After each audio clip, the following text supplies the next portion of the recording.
मेरे क्या होंगे, लिमिटेड होंगे। छत होनी चाहिए, खाने को धोने वाले होने चाहिए और तन पे कपड़ा होना चाहिए। टॉपिक बहुत इंपॉर्टेंट है, मीनिंग ऑफ इकोनॉमिक्स। हेलो दोस्तों, कैसे हो? होप करता हूं आप स्वस्थ मस्त और जबरदस्त होगे। जिस तरीके का आप हमें प्यार दे रहे हैं उसके लिए बहुत बहुत शुक्रिया। मगर आज जो चैप्टर हम शुरू करने वाले हैं वो कोई नया चैप्टर नहीं है। वो किसी भी कॉमर्स स्टूडेंट के लिए, चाहे वो 11th क्लास हो चाहे 12th क्लास हो, उसके लिए बहुत इंपॉर्टेंट है, क्योंकि एक सब्जेक्ट ही है। सब्जेक्ट कौन सा? इकोनॉमिक्स। किसकी बात कर रहे हैं? इकोनॉमिक्स की।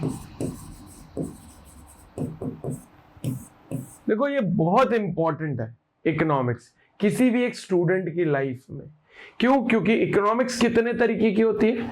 देखा जाए तो दो तरीके की, माइक्रो और मैक्रो। ठीक है, तो there are two kinds of economics which are related with individual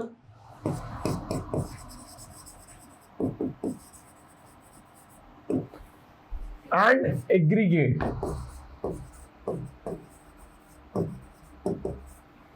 समझो, माइक्रो इकोनॉमिक्स और मैक्रो इकोनॉमिक्स दो तरीके की इकोनॉमिक्स होती है। तो सर सबसे पहले इकोनॉमिक्स क्या होती है?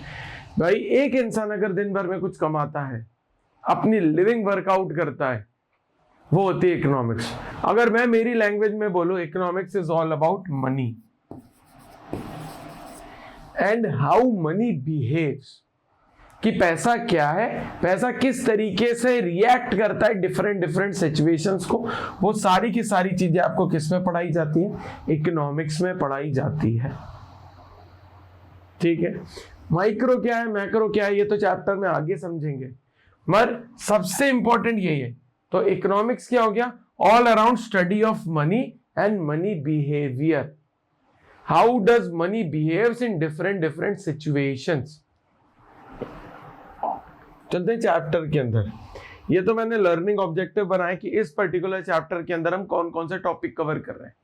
ये जो चैप्टर है, अगर बच्चा कोई सीबीएसई में तो क्लास 11th के लिए, एमपी बोर्ड में क्लास 12th के लिए, या किसी भी स्टेट बोर्ड में तो क्लास 12th के लिए। ठीक है, चलो अब introduction. Economy is a system which provides people the means of, an economy is a system which provides people the means to work and earn a living।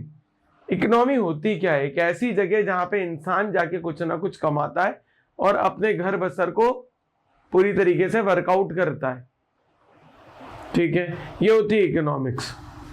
अगला बोला स्केर्सिटी। याद रखना, ह्यूमन wants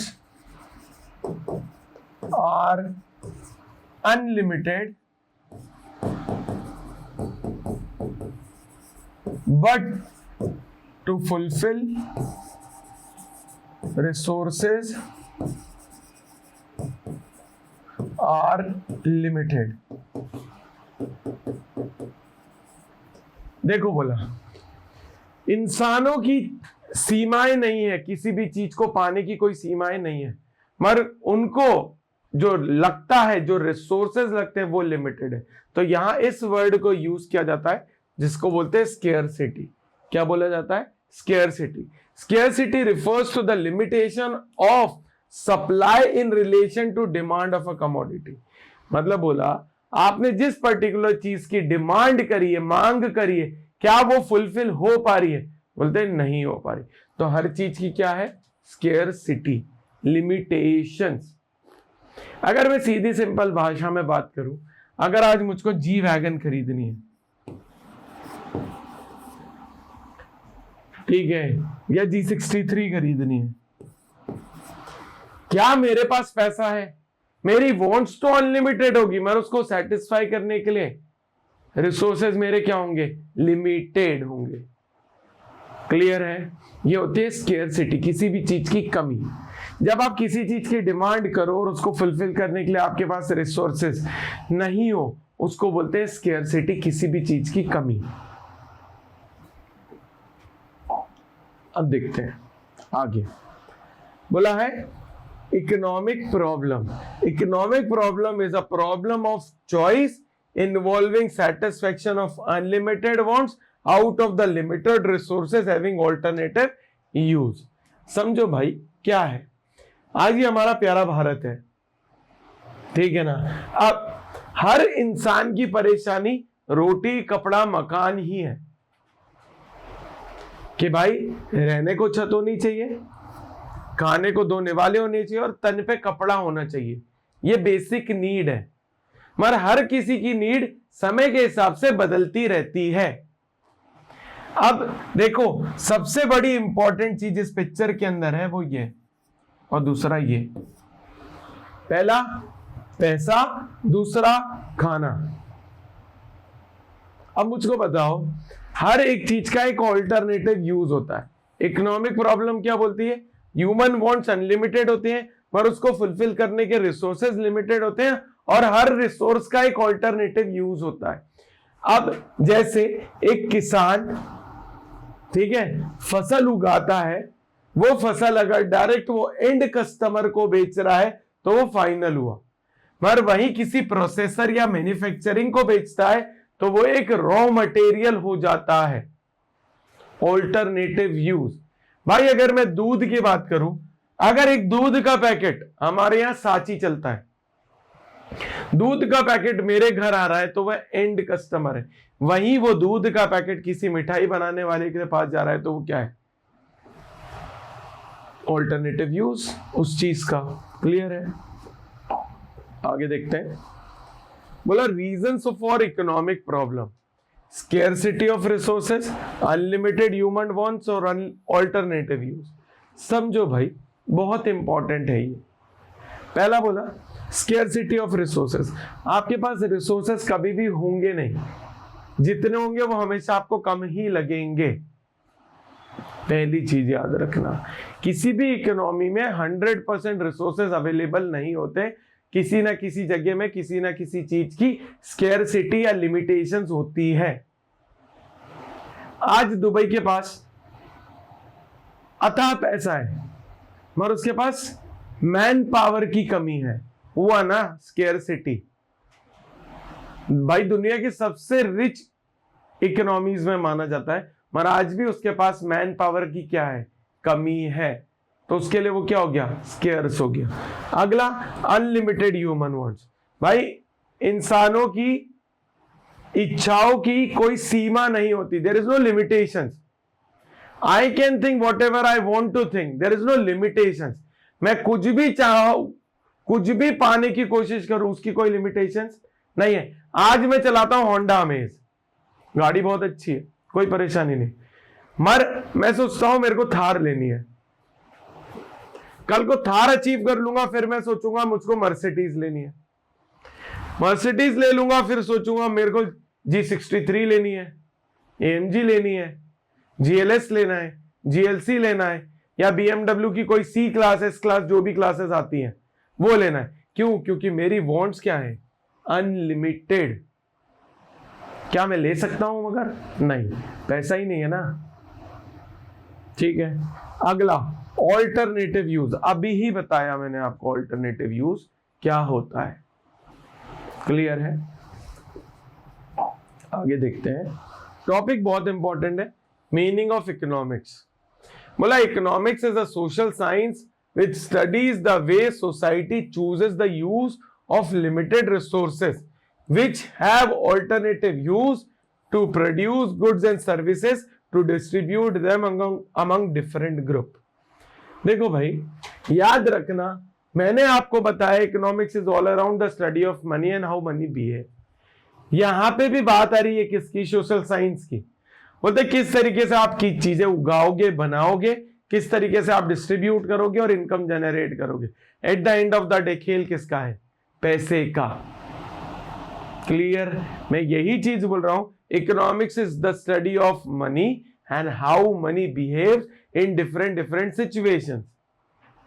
आगे प्रूफ करूंगा कैसे, चलते हैं। देखो दो तरीके की इकोनॉमिक्स होती है, पहली हो गई पॉजिटिव, दूसरी हो गई नॉर्मेटिव। समझो कितनी तरीके के इकोनॉमिक्स हो गई, पॉजिटिव और नॉर्मेटिव। पढ़ के दिखाओ। Positive economics deals with what are the economic problem, how are they actually solved. ये इंपॉर्टेंट है। देखो, पॉजिटिव इकोनॉमिक्स का मतलब होता है ऐसी इकोनॉमिक्स जिसका एंड रिजल्ट आपके पास ऑलरेडी नोन है। भाई जैसे एक फॉर एग्जांपल, अभी जंतर मंतर पे सीजेपी ने प्रोटेस्ट करा था, सोनम वांगचुक ने प्रोटेस्ट करा था, आमरण अनशन, मगर एक आउटकम निकला था। ऐसे ही बहुत सारे लोगों ने पास्ट में भी किया होगा। जब आप उनके पास्ट के एक्सपीरियंस देख के, उनका आउटकम ड्रिवन देख के आप आपकी इकोनॉमी में जजमेंट ड्राइव करते हो, वो होती है पॉजिटिव इकोनॉमिक्स, जहां पे एंड रिजल्ट या आउटकम आपको ऑलरेडी नोन है। कि भाई अगर कोई प्रोटेस्ट है, आमरण अनशन है, ठीक है, कि भाई इंसान भूख हड़ताल पे चला गया, तो पास्ट में भी किसी ने किया होगा। सरकार उनने क्या किया था उसको देखते हुए आगे क्या करना है उसका डिसीजंस लेती है। तो भाई यहां पे हमारे पास एक एंड रिजल्ट ऑलरेडी नोन है, तो वो क्या कहलाता है, पॉजिटिव इकोनॉमिक्स। वही बात करते हैं नॉर्मेटिव की। एक भाई साहब थे जिनका नाम था स्टीफन हॉकिंस, जो व्हील चेयर पे बैठे, एक ऐसे उंगली हिलाते रहते हैं, ठीक। अब जो भी है, उनने बोला था 2012 में धरती खत्म हो जाएगी। कब खत्म हो जाएगी, 2012। भाई आज मैं 2026 में बैठा हूं, 2026। एक पिक्चर भी आई थी ना 2012 की, जहां पे डिजास्टर दिखाया है। भाई कितने साल हो गए, टोटल 14 साल हो गए। क्या धरती खत्म हो गई? नहीं ना। जो स्टेटमेंट जजमेंट ड्रिवन होते हैं वो कहलाते हैं नॉर्मेटिव। क्या कहलाते हैं, नॉर्मेटिव। जहां पे मैं ऐसे टर्म्स यूज करूं, ought to be, should be, जहां पे मैं प्रिडिक्शन की बात करता हूं, मे और मे नॉट, वो होती है नॉर्मेटिव इकोनॉमिक्स। क्लियर है? ये डिफरेंस देके रखा है, ठीक है। यहां पे प्रॉब्लम सॉल्व एक्चुअल में होती है, यहां पे आप ऑट टू बी मानते हो, यहां पे जो भी आउटकम होता है एक्चुअल डेटा पे होता है, और यहां पे वेरीफाइड डेटा होता है, क्योंकि एंड रिजल्ट आप ऑलरेडी किसी ना किसी का निकाल चुके होते हो। यहां पे कभी भी वेरीफाइड डेटा नहीं होता। क्यों? क्योंकि ये स्टेटमेंट ही होता है कि जहां पे आप प्रिडिक्शन की बात करते हो। अगला बोला, यहां पे रियल डिस्क्रिप्शन होता है किसी भी चीज का, यहां पे एक एम डिटरमाइंड होता है, आइडियाज डिटरमाइंड होते हैं। अगला देखते हैं। बोला माइक्रो इकोनॉमिक्स, मैक्रो इकोनॉमिक्स। चलो भाई, बहुत इंपॉर्टेंट टॉपिक है। यहां हमारे कंटेंट क्रिएटर ने बहुत अच्छी फोटो लगाई है, अमिताभ बच्चन और गोविंदा की, बड़े मियां और छोटे मियां। पता नहीं उसका क्या लॉजिक था, मगर पता नहीं उन्होंने क्या सोच के लगाया, ठीक है, सिर्फ अट्रैक्टिव बनाने के लिए लगाया, ठीक। देख लेते हैं क्या करते हैं, इनको छुपा देते हैं, गलती से ये लोग कॉपीराइट स्ट्राइक ना मार दें, हमारा फोटो इस्तेमाल किया। बोला micro economics is the part of economics theory which studies behaviour of individual. वही macro economics is that part of economics theory which studies the behaviour of aggregate of economy as a whole. अगर मैं तुम्हें समझाऊं micro economics होती क्या है, micro economics is the study of how individual and individual behave. Macro economics is all about how market behaves, ठीक है, market किस तरीके से बिहेव करता है, ठीक। आगे देखते हैं, डिफरेंस देके रखा है, समझना। यहां पे एक इंडिविजुअल की बात आती है, यहां पे एक ग्रुप की बात आती है। यहां पे एक कंज्यूमर एक प्राइस पे करता है, इसीलिए इसको प्राइस थ्योरी कहते हैं। यहां पे इनकम एंड एम्प्लॉयमेंट प्रोवाइड किया जाता है, इसीलिए इसको इनकम एंड एम्प्लॉयमेंट थ्योरी कहते हैं। माइक्रो में इंडिविजुअल की डिमांड, इंडिविजुअल की सप्लाई के बारे में, मैक्रो में ग्रुप डिमांड, ग्रुप सप्लाई के बारे में बात होती है। माइक्रो को प्राइस थ्योरी कहते हैं, मैक्रो को इनकम एंड एम्प्लॉयमेंट थ्योरी कहते हैं। आगे ये देख के रखा है, देखो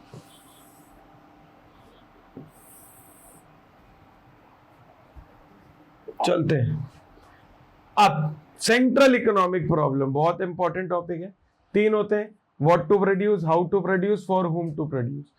क्या बना है, कैसे बना है, किसके लिए बना है।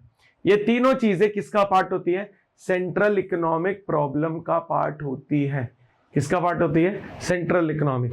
देखो हम 1947 को आजाद हुए थे, जो सबसे इंपॉर्टेंट चीज थी उस दिन हमने जो डिसीजन लिया था, हमें किस तरीके की इकोनॉमी बनना है, मिक्स बनना है, सोशलिस्ट बनना है, या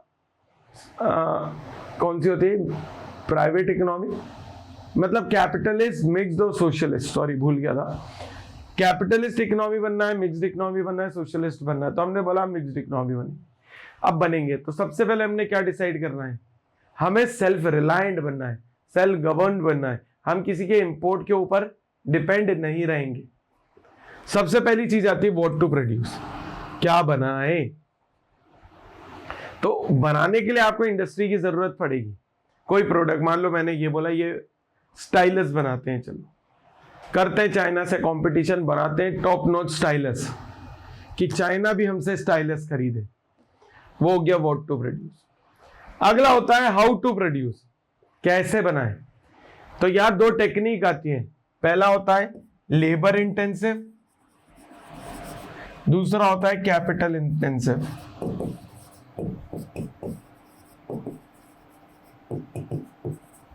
लेबर इंटेंसिव और कैपिटल इंटेंसिव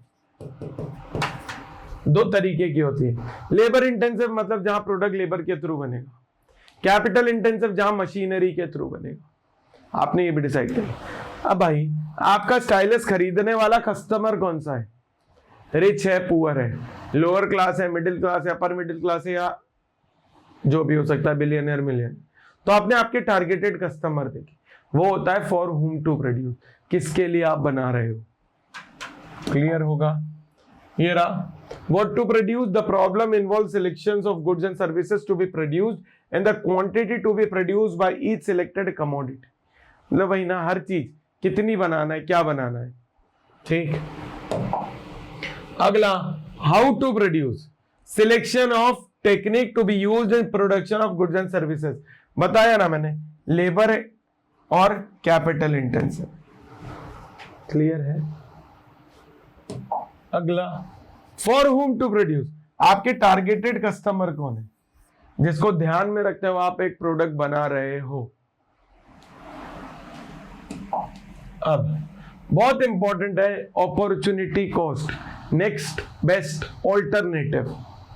देखो किसी ना किसी इंसान की जिंदगी में, लाइफ में, ठीक है ना, एज अ टीचर मैं भी एक ऑल्टरनेटिव हूं, अपॉर्चुनिटी कॉस्ट, वो जिससे भी पढ़ता है, ठीक है, उसके बाद आने के बाद अगर वो मेरा चैनल खोल के मेरे से भी कंटेंट देख रहा है, तो मैं उस इंसान के लिए एक नेक्स्ट अपॉर्चुनिटी हूं। तो वो एक अपॉर्चुनिटी फोरगॉन करके दूसरी अपॉर्चुनिटी गेन कर रहा है, इसको बोलते हैं opportunity cost, next best alternative. Clear. अगला production possibility curve, production possibility frontier, opportunity cost, marginal transformation curve. इसके चार नाम। क्या, प्रोडक्शन पॉसिबिलिटी फ्रंटियर्स, क्योंकि एजेस को जोड़ता है और ये ऐसे कर्व बनाता है। दूसरा प्रोडक्शन पॉसिबिलिटी कर्व, क्योंकि ये कर्व का शेप लेता है। तीसरा, आप एक कमोडिटी को कम खरीद के दूसरी कमोडिटी को ज्यादा खरीदते हो, इसीलिए इसको बोलते हैं opportunity cost curve. Transformation curve, क्योंकि ये कर्व के आकार में ट्रांसफॉर्म होता है। इसकी प्रॉपर्टीज है, पहला ये कॉनकेव टू द ओरिजिन हो, ओरिजिन पे ये केव बनाएगा। अगर हम इधर से देखेंगे तो ये केव आकार बन रहा है। क्या बन रहा है, केव का डायग्राम बन रहा है, इसीलिए इसको कॉनकेव टू द ओरिजिन। और दूसरा ये लेफ्ट से राइट की तरफ गिरता है कर्व, ठीक है, क्योंकि आप एक अपॉर्चुनिटी को कम लेके दूसरे को ज्यादा ले रहे हो तो लेफ्ट से राइट ही गिरेगा। क्लियर। अगला ये कैरेक्टरिस्टिक्स दे दिए जो मैंने तुम्हें ऑलरेडी बता दिए कि PP slopes downward from left to right और कॉनकेव टू द ओरिजिन होता है। फिर PPC slopes downward from left to right का बता दिया। टेक्नोलॉजी एडवांस होती है, कम्युनिकेशंस होते हैं, बहुत सारी चीजें होती हैं, जब या तो पीपीसी अंदर की तरफ शिफ्ट होगा या तो पीपीसी बाहर की तरफ। अंदर होता है तो अंडर यूटिलाइजेशन ऑफ रिसोर्सेज होता है, बाहर होता है तो ओवर यूटिलाइजेशन ऑफ रिसोर्सेज होता है। सेम पीपीसी कॉनकेव शेप क्यों होता है मैं अभी बता चुका हूं आपको। चलो देखो, इसी के साथ chapter number 1 basics of micro economics complete होता है। आने वाले समय में आप फ्रीक्वेंट वीडियोस देखोगे इकोनॉमिक्स, अकाउंट्स, बिजनेस, तीनों सब्जेक्ट के। मगर इसी के साथ अपील है, जाते जाते हमारे चैनल को लाइक से सब्सक्राइब करिए और डिस्क्रिप्शन में दिए गए पुराने वीडियोस को देखिए, ताकि आपका ही कंटेंट पूरा हो जाए। आप मतलब हमने जो कंटेंट आपके लिए बनाया है आप उसको समझ सके। थैंक यू, शुक्रिया, बाय, गुड नाइट।